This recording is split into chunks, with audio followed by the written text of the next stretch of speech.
Imagine the sound of a scalpel, cutting not just skin, but scraping against something that shouldn't exist inside a human being. The doctor was sweating cold as he tried to separate the muscle from a gray, dead mass. What came out of that 23-year-old's arms wasn't blood, and it wasn't pus. It was a gelatinous substance, horror stone that had fused to the nerves, slowly killing everything it touched. The surgeons in Moscow had never seen anything like it. They warned that the amputation of both arms, at shoulder height, was a real possibility of 90%. He could live the rest of his life unable to hug. But how did a poor boy, coming from the coldest and most forgotten regions of Russia, end up transforming his own body into a biological time bomb full of Vaseline, cheap oil, and horse lidocaine? The answer lies not only in vanity but in a profound psychiatric disorder and the desperate search for acceptance in a cruel digital world. What you are about to see today is not about muscles. It is about necrosis. Prepare your stomach. Today we are going to dissect the anatomy of a medical disaster. Let's understand what happens chemically when vanity overcomes the survival instinct. Subscribe now, before the surgery begins. To understand how someone reaches the point of injecting 3 liters of a homemade and toxic mixture directly into the bloodstream, we need to look at the abyss from which Kirill Tereshin emerged. We are not talking about the noble neighborhoods of Moscow, where the Russian elite parade in imported cars. We are talking about Pyatigorsk, an industrial city, Gryancolt, where the future for a young man without connections is as foggy as the winter sky. Kirill was just another face in the crowd. A skinny boy with a fragile bone structure, who looked in the mirror and saw only failure. He was invisible, and in the modern world, dominated by social media and the culture of the perfect image, being invisible is an emotional death sentence. He didn't just want to be noticed. He wanted to be feared. He wanted to be revered. He looked at bodybuilding icons, men like Arnold Schwarzenegger, and saw in them not just muscles, but power. The power to command a room, the power to have money, the power to have women. But there was an insurmountable problem: genetics and discipline. Kirill tried the conventional gym. He lifted weights. He ate what he could afford. But the human body has its biological limits. Real muscle growth, the kind we see in Olympic athletes, takes years of pain, sacrifice, strict diet, and controlled sleep. Kirill didn't have years. He had the desperate urgency of someone who feels they are drowning in a... He was drafted into the Russian army, an environment where toxic masculinity and brute force are the only currencies of exchange. Inside there, his thinness wasn't just a physical characteristic. It was a target on his back. He needed to grow, and he needed to grow yesterday. It was in this moment of extreme vulnerability that the devil whispered in his ear in the form of an obscure internet forum. He discovered Synthol, but not pharmaceutical Synthol, used with caution by professionals to correct small asymmetries. He discovered the recipe for disaster. The chemical hack. Kirill's mind, already fragile from low self-esteem and possibly an undiagnosed case of body dysmorphia, a psychiatric condition where the person sees non-existent or exaggerated defects in their appearance, began to architect the plan. He didn't have money to buy high-quality steroids or the necessary medical monitoring. So, he decided to manufacture his own muscle in his home kitchen. The recipe was worthy of a horror movie. 85% olive oil or common vegetable oil, the kind you use to fry potatoes. 7.5% lidocaine, a local anesthetic, so he wouldn't faint from pain while the needle tore his skin. And 7.5% benzyl alcohol to sterilize the rotten mixture. Can you imagine the madness of this? Injecting cooking oil inside your arm. We are not talking about drinking the oil, which would already cause terrible diarrhea. We are talking about putting this inside the muscle fiber, where blood circulates, where nerves transmit vital electrical impulses. The first injection was the point of no return. He described later that he felt a fever of 40 degrees Celsius. His body, wise as nature is, went into immediate shock. Kirill's immune system realized the invasion. The white blood cells rushed to the injection site to attack that strange oil, but it was too much oil. There was no way to phagocytize, no way to eliminate. The body then began to do the only thing it could: isolate the invader. It began to create scar tissue, fibrosis, around the pools of oil. The arm swelled, but to Kirill's sick mind, that wasn't inflammatory swelling, that was growth. He looked at the red arm, hot and pulsing with pain, and smiled. He was finally getting big. The pain was excruciating, but the dopamine of seeing the measuring tape increase was stronger. He had hacked the system. He thought he was smarter than the doctors, smarter than the bodybuilders, smarter than God. He started posting the photos on the internet, and here we enter the saddest engagement point of this story. Us, the audience. The internet didn't stop him. The internet applauded him. Or rather, the internet gave him the attention he so desired, even if it was in the form of mockery, laughter, cruel comments calling him Popeye or bazooka arms. For a man dying of thirst in the desert of loneliness, even poisoned water will do. Every like, every cursing comment, every share increased the injection dose. He thought, they are talking about me. Famous. The addictive fame blinded him to the reality that his arms were changing color. The skin was turning purple, stretched to the limit, shiny like cheap plastic. He lost the ability to close his arms completely. He could no longer do basic things like wash his head or clean himself in the bathroom without difficulty. But he continued. He injected liters. An amount that would make an elephant collapse. What Kirill didn't know, or chose to ignore, is that the oil doesn't stay sitting prettily where you inject it. Gravity acts. The oil begins to migrate. It flows between tissues, invading healthy areas. Even graver, it compresses blood vessels. Blood, which carries oxygen to cells, could no longer pass. And when a cell doesn't receive oxygen, it dies. It is the principle of necrosis. Beneath that stretched skin and that monstrous aspect, Kirill's flesh was rotting. He was carrying 2 corpses hanging from his shoulders, and while the world laughed at his bizarre videos where he tried to fight or dance, the time bomb was ticking. He started having fainting spells. The fever became constant. The body was screaming, "Stop!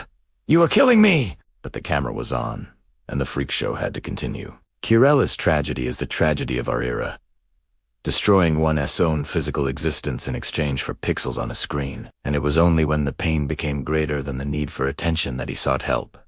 But for many doctors, it was already too late. The initial verdict was brutal. Amputation or death by generalized sepsis. He would have to choose between losing his arms or losing his life.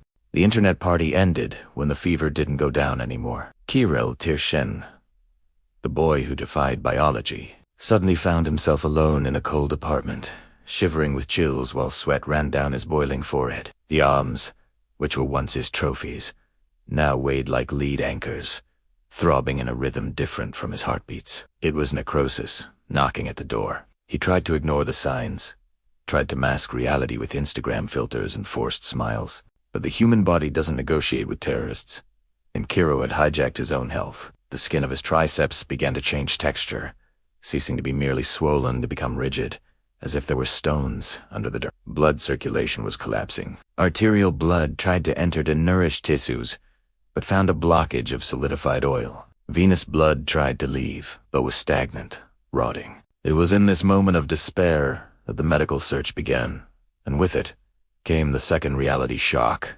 rejection. Kirill pilgrimaged through offices in Moscow, looking for someone who could drain the oil and leave him brand new. But medicine doesn't work like an oil change. Doctors looked at those Mr. IS and recoiled with horror. What they saw in the images wasn't just liquid. The homemade Synthol had infiltrated muscle fibers like a cancer, fusing with the flesh. The response from most surgeons was a rotund and terrifying no. They said, with the coldness of numbers, "The chance of you losing hand movements is 100%. If we touch this, the chance of amputation is extremely high." No one wanted to take responsibility for operating on Popeye and having to explain to the media why he left the operating room without arms. Salvation came from where it was least expected. Not from a hospital, but from a public campaign led by an activist named Alana Mama, who sympathized with that young man's suicidal stupidity. She managed to connect Kirill with Dr. Dmitry Melnikov, a renowned surgeon in Moscow, a specialist in reconstruction and microsurgery. Melnikov wasn't just a doctor, he was a curious scientist. When he examined Kirill for the first time, he didn't make moral judgments. He gave a clinical warning that chilled the spine of anyone in the room. He said, "Kirill, You don't have muscles in your arms. What you have are tumors or bacilli. You are sitting on a septic time bomb.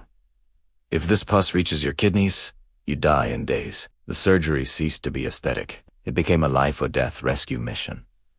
The day of the surgery arrived. The atmosphere in the surgical block was tense. The cameras were there, not for TikTok, but to document a medical case unprecedented in recent Russian history. Kirill was sedated, and the silence of anesthesia replaced the noise of social media. Dr. Melnikov took the scalpel and made the first incision in the left arm. What he found inside shocked even the most experienced nursing team. Blood didn't gush immediately. What appeared was a white, gray, and yellowish mass with the consistency of hard jelly or an overcooked potato. That wasn't human. It was the oil, mixed with dead tissue and scars, encapsulated by the body in a desperate attempt to survive. The surgeon had to work like a landmine excavator. Every piece of that toxic mass was intertwined with vital nerves and blood vessels. A wrong cut of 2 millimeters, and Kirill would never move his fingers again. Dr. Melnikov described the substance as pieces of jelly saturated with oil. He couldn't just aspirate, as is done in liposuction. He had to rip out solid pieces. Imagine you have to peel an orange, but the peel is glued to the pulp, and if you remove the pulp, the orange dies. That was what was happening. The doctor was removing the triceps muscle almost entirely, because the muscle, the true tissue that generates force, had died a long time ago. What kept the arm big was just chemical trash and necrosed tissue. There were hours of surgery just for one of the arms. At the end of the procedure, the team weighed what was removed. Almost 1.5 kilograms of dead tissue and hardened oil was removed from just one of the limbs. They placed that on a metal tray. It looked like an alien, a shapeless mass that once was a young man's hope of being loved and respected. The contrast was brutal. On the stretcher, Kirill's arm was now thin, stitched with dozens of stitches, draining fluids. On the tray lay the volume he loved so much. Kirill's vanity was there, exposed under the cold hospital light. 1.5 kilos of rot. Dr. Melnikov left the room sweating, knowing he had saved the boy's life, but also knowing the nightmare wasn't over. There was still the other arm, and worse, there was still Kirill's mind. As he woke up from anesthesia, groggy and in stabbing pain, the first question the world asked wasn't, is he okay? But rather, did he learn the lesson? The surgery revealed that homemade Synthol had caused irreversible damage. It killed real muscle tissue. Kirill, in the quest to be a Superman, had become physically weaker than a 12-year-old child. He traded his functional strength for rotten aesthetic volume. And the most terrifying thing is that, according to exams, there were still deposits of deep oil, too close to main arteries to be safely removed. He still carried the poison inside him. The postoperative period was a private hell. The pain of having the muscle excavated is something common painkillers can't fully cover. Kirill had to face the mirror again, but now seeing long and deformed scars. Drains hanging like tentacles, sucking the rest of the infection. Kirill's mother, a simple woman who watched her son's self-destruction, was by his side. But the internet is ruthless. When photos of the surgery, showing that monster meat on the tray, leaked, the comments were not of pity. They were of disgust. He deserved it, some said. Natural selection, said others. Are we, as a society, accomplices in this macabre spectacle? Do we feed the monster and then laugh when he explodes? But Kirill's story has an even darker twist. You might think that, after almost losing his arms, and undergoing high-risk surgery where they literally removed dead pieces of his body, it would stop. You would think the fear of death would make him seek a quiet life, far from needles and cameras. But the dopamine of fame is a more potent drug than heroin. Kirill's brain had already been reconfigured by the algorithm. Need more. And this is where we enter the terrain of absolute madness, where medicine throws in the towel and psychiatry weeps. What he did months after the surgery will make you question human sanity. Prepare yourself, because if you thought the surgery was rock bottom, you don't know the human capacity to dig deeper. In the next chapter, we will see the relapse, the new bizarre body modifications on the face, and how he tried to transform his own tragedy into a new circus, challenging professional fighters and being humiliated on national television, all while his scarred arms still pulsed with the rest of the poison that couldn't be removed. The saga of the Russian Popeye was far from over. It was just transforming into a new type of horror. You must be thinking that, after having 1.5 kilograms of rotten flesh removed from his arms and facing death head-on, Kirill Tereshin would have learned the most expensive lesson of his life. You would expect him to retreat, treat his mental health, and try to rebuild his existence far from cameras. But this expectation assumes logic, and Kirill's life had abandoned logic a long time ago. Recovery wasn't even complete.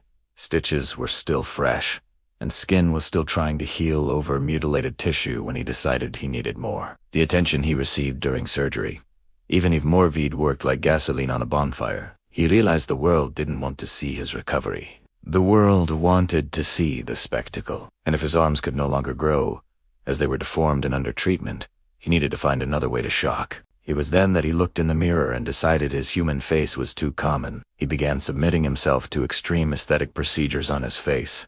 But, just like with his arms, he didn't seek harmony or beauty. He sought monstrosity. Kirill injected absurd amounts of fillers, probably hyaluronic acid in non-recommended volumes, into his cheekbones and jaw. His declared goal was to look like an alien. The face of the skinny boy from Pyatigorsk disappeared, giving way to a grotesque physiognomy, with pointed cheekbones that looked like they were going to tear the skin at any moment, and disproportionately swollen lips. He looked at the camera with that deformed face and claimed to be the most beautiful being in the world. It was body dysmorphia screaming loud and clear, broadcast live to millions of people. But the facial transformation was just the prelude to the true decay. Entry into the world of bizarre fights, the so-called freak show of Russian MMA. Russia has an internet fighting underworld that is brutal and bizarre, where exotic web figures are placed in a ring to beat each other up in exchange for views. Kirill, with his bazooka arms rotting and without any real muscle strength, accepted to enter this circuit. It was an announced massacre.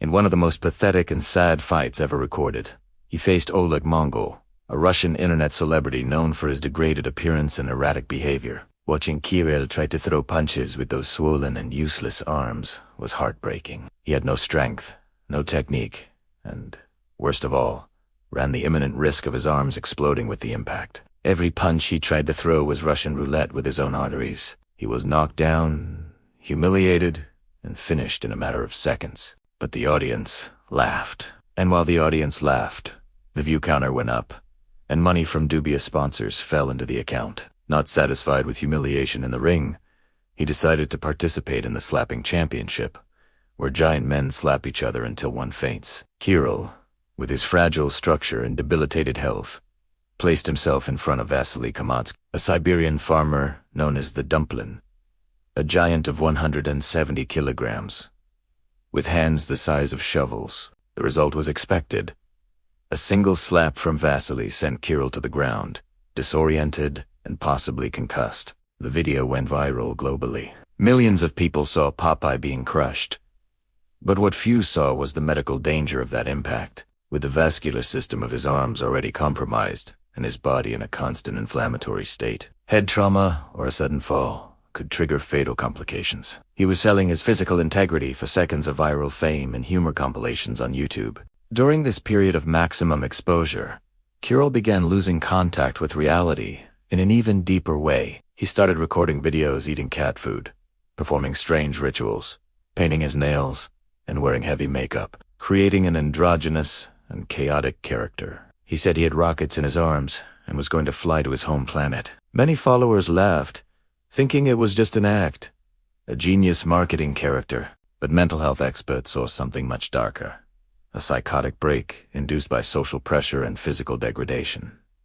He became the global internet's court jester. People followed him not because they admired him, but to see what he will do before he dies. He became a lowcow, an internet term used to describe people who are milked for others' laughter without realizing they are the joke. And while he played at being a fighter and an alien, the silent enemy inside his arms continued to work. Dr. Melnikov's surgery had removed most of the dead triceps tissue, but there were still deposits of synthol in the biceps and other deep areas that could not be touched in the first operation. The remaining oil continued to cause chronic inflammation. Kirill lived on painkillers. There were days he couldn't lift his arms to brush his teeth. The fever returned periodically, a reminder that the infection had never totally gone away. But he hid this in videos. He edited out the pain. He showed only the madness. He created a perfect trap to maintain fame and pay for future medical treatments.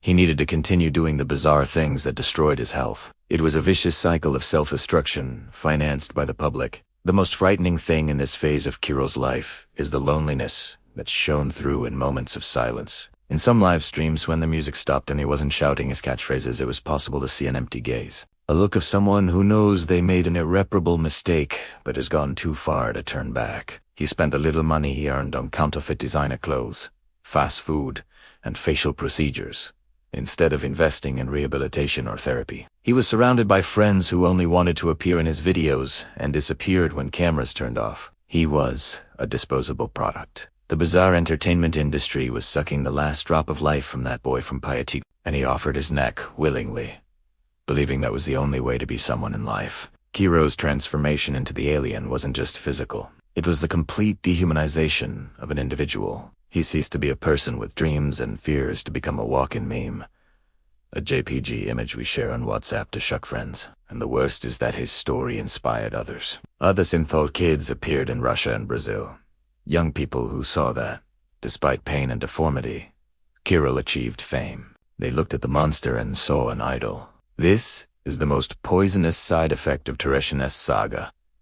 The normalization of self-mutilation in exchange for likes. He became a martyr of vanity, a patron saint of the lost in the digital age. But the body, as always, collects the final bill. The ring lights went out, the slap videos got old, and the audience began migrating to the next freak of the week. And Kirill was left alone again, but now with a deformed face that couldn't be reversed, and arms that were biological time bombs with the fuse burning. What happens when the clown isn't funny anymore, but the makeup scars are permanent? What happens when video money runs out, but the need for corrective surgeries lasts forever? We are reaching the end of this social and medical autopsy. In the next and last chapter, we will see Kirill's current state, the doctor's final verdict on his longevity, and the brutal lesson that remains for all of us. Let us dissect the toxic legacy he leaves, and ask the final question.